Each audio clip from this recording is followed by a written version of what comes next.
Hello, students. I'm here today with one more chapter explanation, that is economics first chapter, development. Before we go further, let us understand what is the objective of this chapter. This chapter helps students to understand what development means, its various dimensions, and why people have different developmental goals. This chapter introduces you to a simplified view of the process of development in the Indian economy. In economics, we usually try to look at development as a process of change in the economic life of the people. As producers or consumers of goods and services, sometimes development is studied mainly as a phenomenon that acquired significance only with the growth of the modern industrial civilization. This is because the state of development or underdevelopment of a country has often depended on outcomes of wars and conquests and on colonial exploitation of one country by another. However, in this chapter, it is not emphasized on the external factors. Rather, it has taken a long view of the process of development, a process that could have started before any external factors intervened or interrupted it. The process of development may also restart after such interruptions and continue on development lines after the period of subjugation ends. This has happened in the case of our own country, India. In this first chapter, beginning with the development, are seen in terms of the emergence of agriculture, manufacturing, and services as three distinct sectors of the economy. It is also tried to look at economic development not in isolation but as a part of a more general concept of human development. That includes the development of health and education and other indicators that, along with income, broadly define the quality of life of people. In this first chapter, we also will study how people actually perceive development and how it can be measured. There are various measures available for this purpose. So, we'll look at the extent to which some of the important development indicators help in understanding development and how the process may affect different people differently. Development as a process had probably started quite early in history. To begin with, perhaps no country would be distinguished as developed in the sense that we understand development. Perhaps the process would have started in most human settlements when people started living in relative peace and in more or less fixed habitations within which agriculture would not have been possible on any significant scale. Once agriculture began and developed, the extraction of other natural products like minerals, ores probably was started. This latter process of recovering stones and other minerals is called quarrying. Humans learned to use the non food products like wood from trees and the minerals obtained from quarrying as raw materials for making their tools, weapons, utensils, fishing nets, and so on. These are the first human made products called artifacts. Economics called the process of making the artifacts manufacture, as distinguished from agriculture, including quarrying, that covered the gathering, cultivating, or extraction of purely natural products such as fruit, rice, or minerals. The separation of productive activities between the two distinct sectors of agriculture, including quarrying, also called the primary sector, and manufacture, also called the secondary sector, was probably the first visible manifestation of economic development. This separation came about through the process of division of labor, as Adam Smith, regarded as the father of economics, had called it. The process is explained as the first very person, or at least members of every household, presumably had to do everything all by themselves. Then, at some point, the advantage of division of labor must have been felt. Humans found out with the experiences that production became more efficient if some people concentrated on learning how to fish, others on how to till the soil, still others on how to produce pottery or trap or hunt animals and birds for food and so on. This was also development of a kind. Then there emerged specialists who were not themselves producing any good at all. There were people specializing in teaching others how to do these things better. So there were also doctors who healed people when they were injured or had fallen ill. Naturally, division of labor between people increased the productivity of all the people and the economy grew. I hope the introductory part is clear how the different economic activities led from the ancient time and till now, the evolution of the work. So, let me ask you one thing.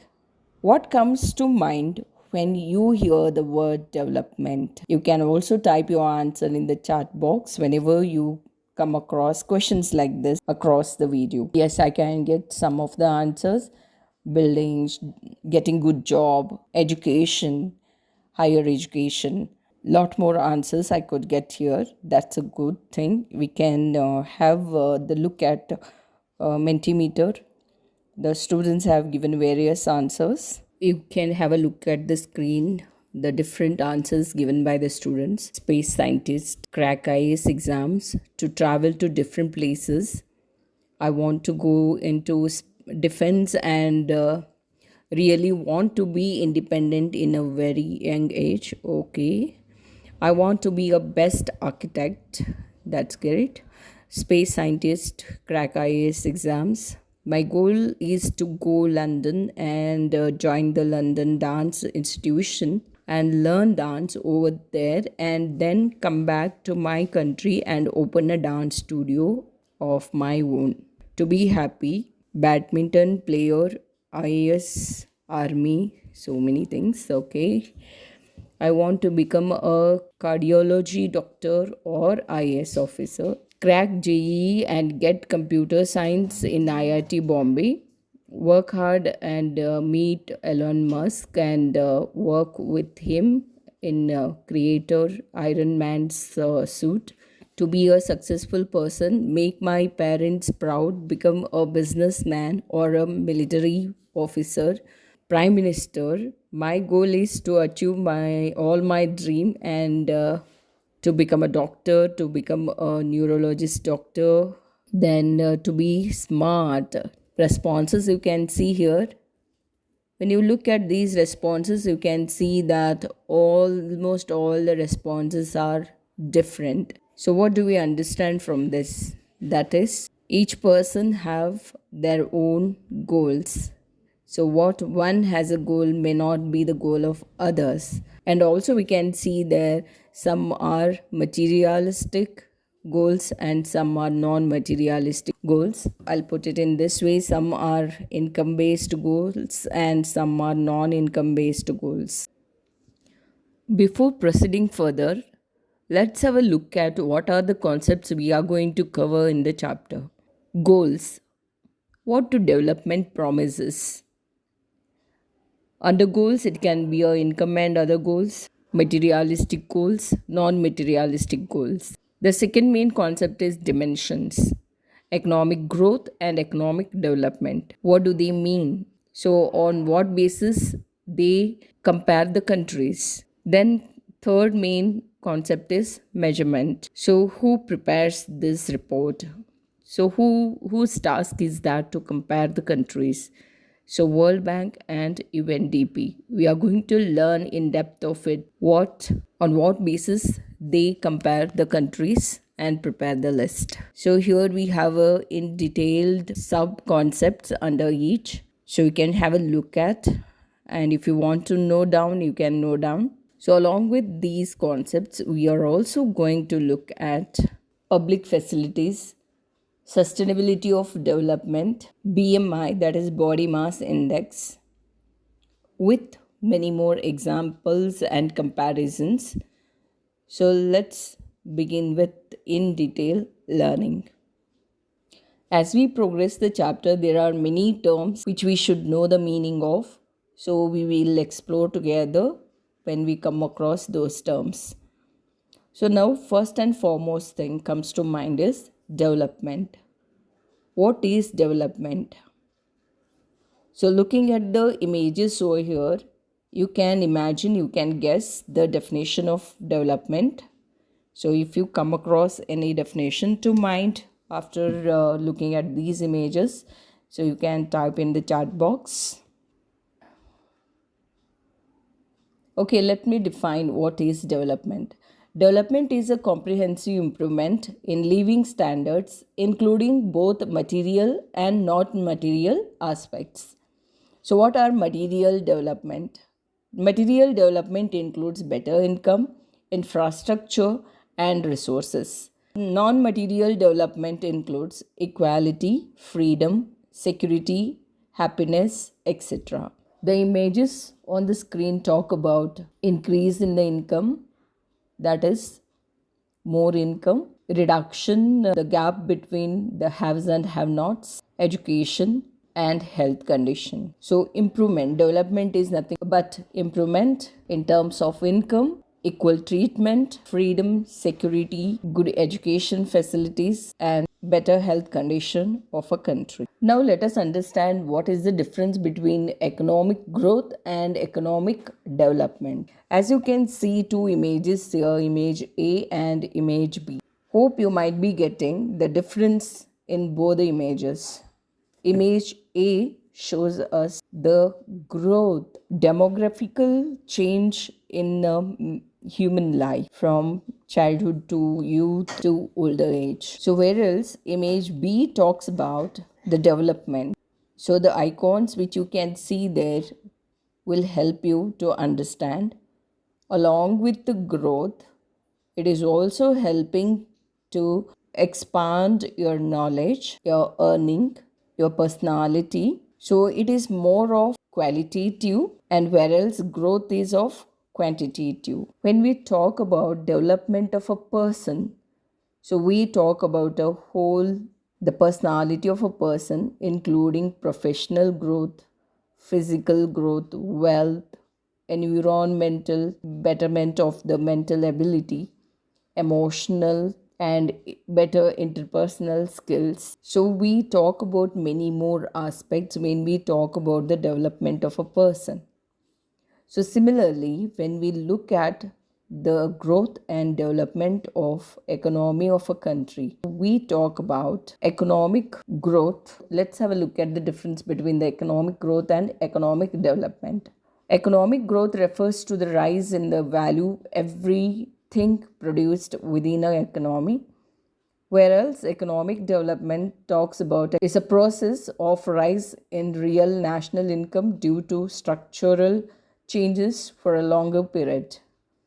Scope of the economic growth is narrow compared to scope of economic development, whereas economic development, the scope of economic development is broader compared to concept of economic growth. So the scope of economic growth is narrow, the scope of economic development is broader. Indicators of economic growth is the economic growth is indicated by increase in GDP or GNP. Growth relates to a gradual increase in one of the components of gross domestic product, consumption, government spending, investment, and net exports. Whereas economic development is indicated by improvement in life expectancy, human development, etc. Development relates to growth of human capital indexes, decrease in inequality of economic and wealth, income and wealth, and structural changes that improve the quality of life of people. In order to measure economic growth, one can consider change in real GDP and GNP. Whereas economic development, in order to measure economic development, Human Development Index PQLI stands for Physical Quality of Life Index. HPI stands for Human Poverty Index. So, nature of economic growth is resultant effect or an occurrence, whereas economic development is a process. Reflect economic growth is a quantitative change which reflects rise in national income, whereas economic development is qualitative change which not only emphasis on rise in national and per capita income but also on distribution of income. The process of economic growth is a rapid process, whereas economic development is a slow process. Economic growth is possible without economic development, whereas economic development is not possible without economic growth. So these are the differences. So you can note down.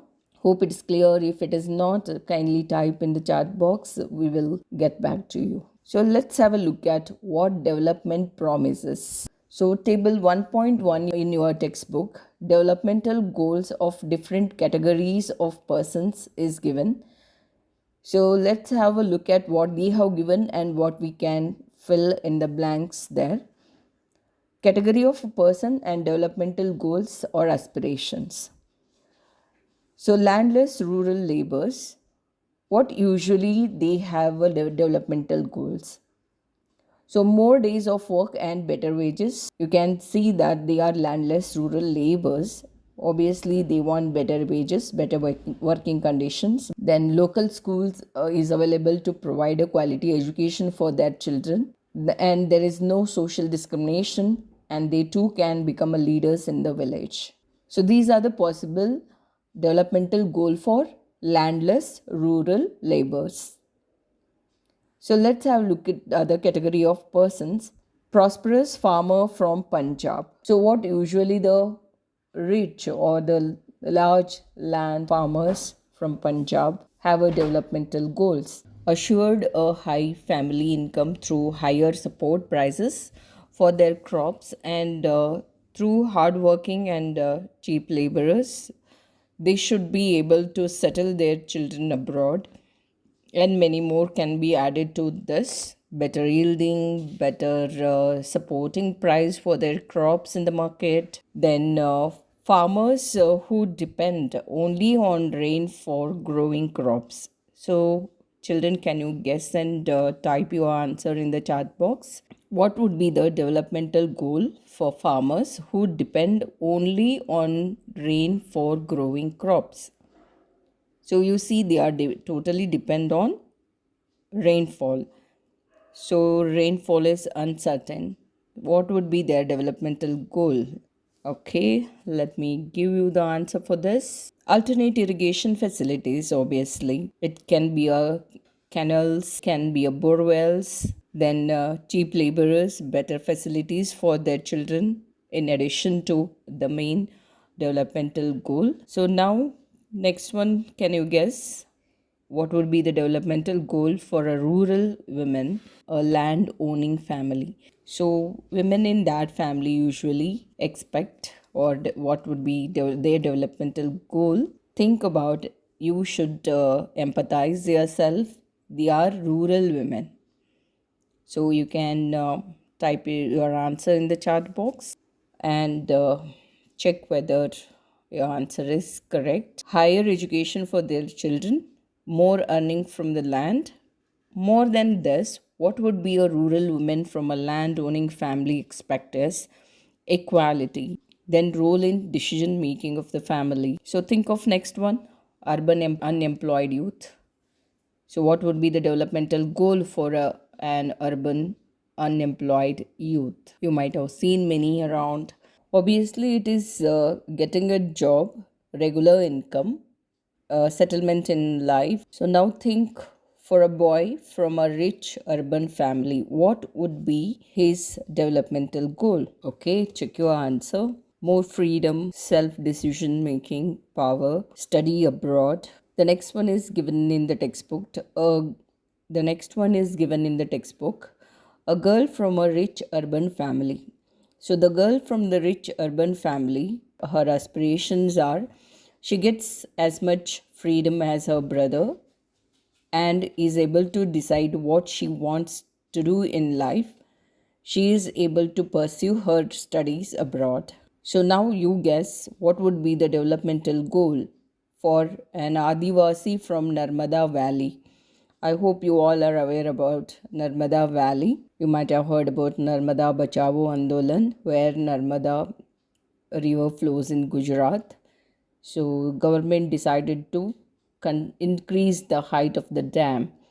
So when they decided to increase the height of the dam, so Adivasis who were living nearby were asked to vacate the place. So what would be the developmental goal for the people or Adivasis or the tribes living in Narmada Valley? So fair rehabilitation from displacement. Obviously, if you are vacating that place, if you are asking them to vacate that place, definitely you should provide an alternate place for them to live in, ensuring access to education and healthcare, promoting sustainable livelihoods, and preserving cultural identity. So these are the some example. So you can imagine of any category of person, and you can imagine of yourself, and you can think of what would be your developmental goals. So you too can set a goal. So if you know already what are your goals, please do mind typing your answer in the chat box. So obviously I'm going to refer them in my next class. Having filled table 1.1, let us now examine it. So let's see what do we understand from this. So do all of these persons have the same notion of development or progress? Most likely no. Answer remains no when you look at the prosperous farmer, landless labor. So many examples we could see there, but all of them have a different developmental goals. So we each one of them seeks different things. They seek things that are most important for them, that is, which can fulfill their aspirations or desires. So, in fact, at times, two persons or groups of persons may seek things which are conflicting.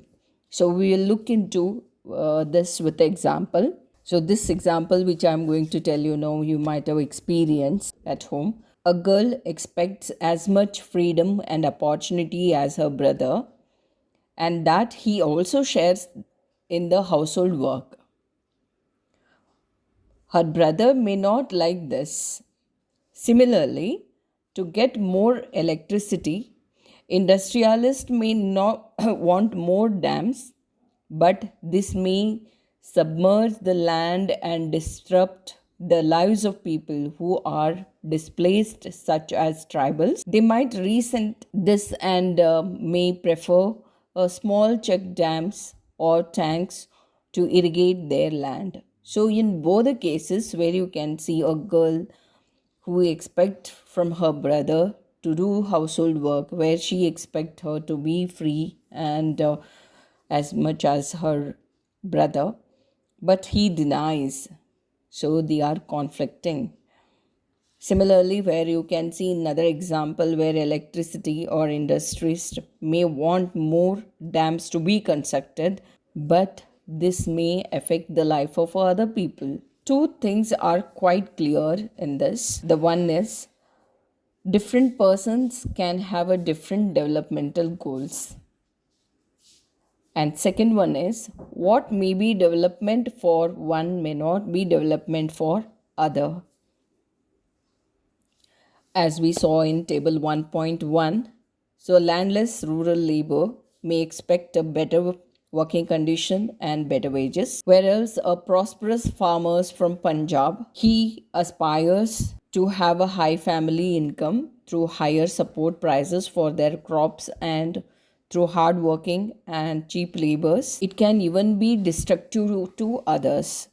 See, landless rural laborers, they want better wages. whereas the prosperous farmer, they want to hire the laborers who accept the less wages. I hope you are getting the concept of it. And you can extract many examples. If you are getting any examples to your mind, please do type in the chat box. It can help many more those who are listening to and referring this video. So if we go over table 1.1 again, so we will notice one common thing. What people desire are regular work, better wages, decent prices for their crops or other products. In other words, they want more income. Besides seeking more income, one way or the other, people also seek things like equal treatment, freedom, security, and respect of others. So there isn't discrimination.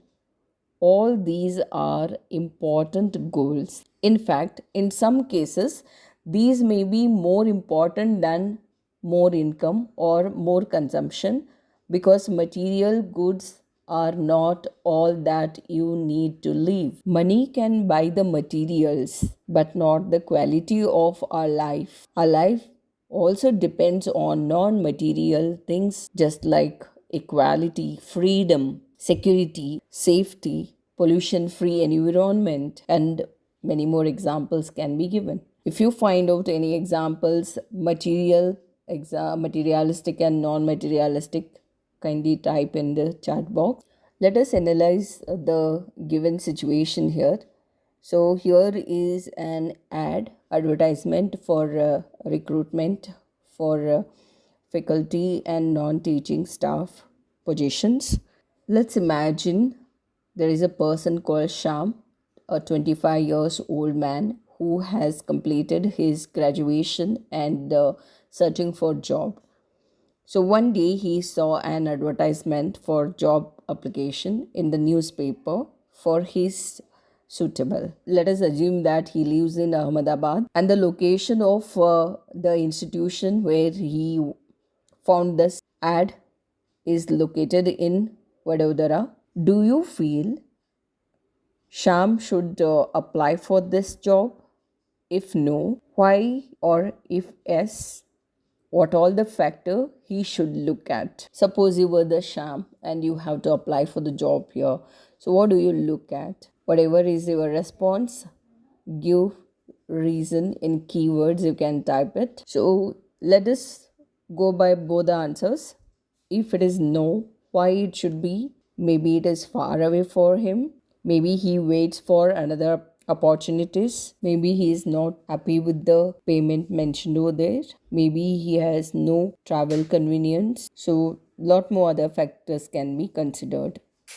So let's see if he says yes, what all the factors he would look at. So now he is searching for the job. So let us list out what factors Sham can look into before applying for the job. Obviously, income. Apart from income, the other facilities for his family, working atmosphere or opportunity to learn. So growth of job security, the location, availability of transportation, distance. Meanwhile, he may also get another job for more high pay, but if there is no job security, if there is no good working atmosphere, or there is no opportunity for growth, so definitely the previous one would be better to choose. So what do we understand from this example is, for development, people look at a mix of goals. It is true that if women are engaged in paid work,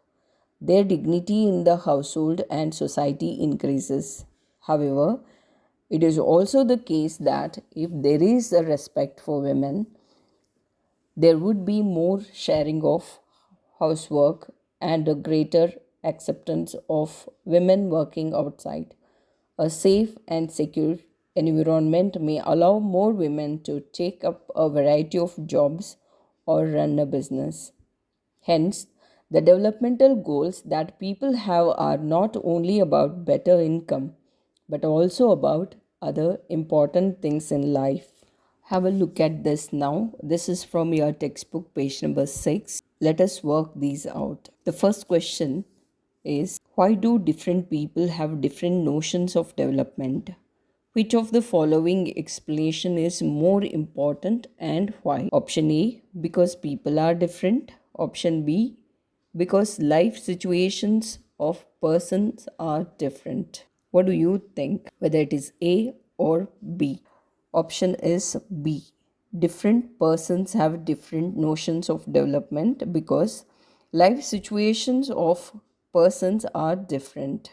That is true. Developmental goals of a girl from a rich urban family will be surely different from a farmer in Rajasthan.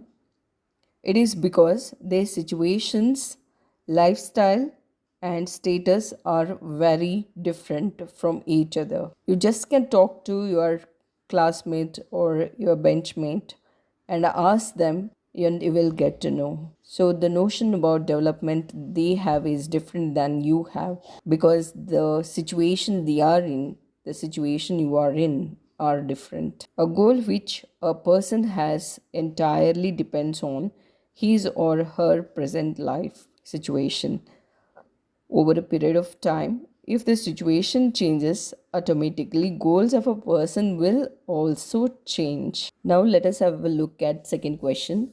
Do the following two statements mean the same? Justify your answer. The first one is, people have different developmental goals. Second one is, people have conflicting developmental goals. So, what do you think would be the answer here? And justify your answer. Do you? The answer here is no. The following two statements don't mean the same. So, let's have a look at the what do they mean. Option A, people have different developmental goals. What is developmental goal for you may not be developmental goal for your friend. So you want to become an IAS officer, your friend might want to become an engineer or a doctor or a teacher. So what is your goal is different from what is others' goals. So each one of us could see table 1.1. So people have a different developmental goal, but not necessarily people have conflicting developmental goals. So different people may have a different developmental goals according to their needs, but they may not always be conflicting. Conflicting goals means that developmental goals of a particular person or a group is harmful for others. So, as we could see, the example of a businessman and a student have a different but non conflicting developmental goals. But developmental goals of a government, like building a dam or increasing the height of the dam, can be harmful to a displaced villagers or the tribes living around that area, as we could see in Narmada Valley example. So it is clear that, so not completely we can say that, so there is the both the statement mean the same or different. So if they are clashing, so each one of us have different developmental goals. So if they are clashing, or if the somebody's developmental goal is disturbing or is harmful for other person's developmental goal, then it is said to be a conflicting developmental goals. So let's have a look at third one. Give some examples where factors other than income are important aspects for our lives. So there are factors like equality, respect, freedom, so that are important aspects of our lives other than the income. Money or material things that one can buy with it is one factor on which our life depends, but the quality of our life also depends on non-materialistic things. For example, other than a higher paying job, a woman also needs a security, freedom, and equality. So the next question, fourth question, is explain some of the important ideas of the above section in your own words. So, quality of life depends upon many factors like money, health, happiness, etc. Money alone cannot buy happiness and satisfaction. So, most of the people say that money can buy happiness, but that's not true. Physical and mental well being significantly impacts quality of life. Feeling safe in one's environment, both physically and emotionally, contributes to a higher quality of life. The ability to make choices, express oneself, and live according to personal values enhances quality of life.